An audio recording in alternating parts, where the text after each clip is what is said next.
রায় দেওয়ার পরে কোনো রকমের অস্থিরতা সৃষ্টি হয় নাই এবং বিজয় দিবসেও কোনো রকমের অস্থিরতার কোনো সম্ভাবনা নাই এবং কোনো কর্মসূচিও কোনো ধরনের পরিবর্তন নেই। সব কর্মসূচি আগে যেভাবে এখনো একইভাবে হবে, বরঞ্চ আগের থেকে আরো বেশি হবে।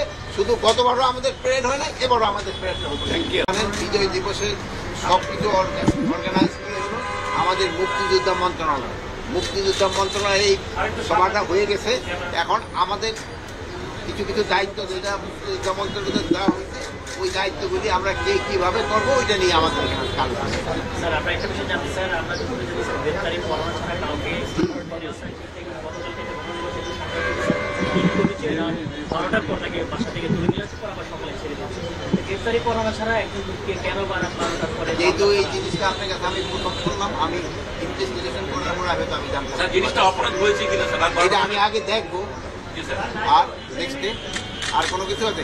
আপনারা সবাই ভালো থাকেন। বিজয় দিবসের উপরে বিজয় দিবসে সবাই যেন ভালোভাবে উদযাপন করতে পারেন, এ আপনারাও করবেন, আমরাও করবো, সবাই করবে, দেশবাসী করবে।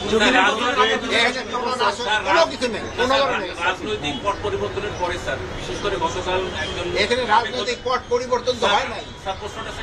গতকাল দেওয়ার পরে দেওয়ার পরে রাজনৈতিক কিছুটা একটা অস্থিরতা সৃষ্টি হয়েছে। এই প্রেক্ষিতে বিজয় দিবস উপলক্ষে কেন্দ্র করে কোনো ধরনের অন্য কোনো সমস্যা আছে কিনা আপনাদের পরিকল্পনা?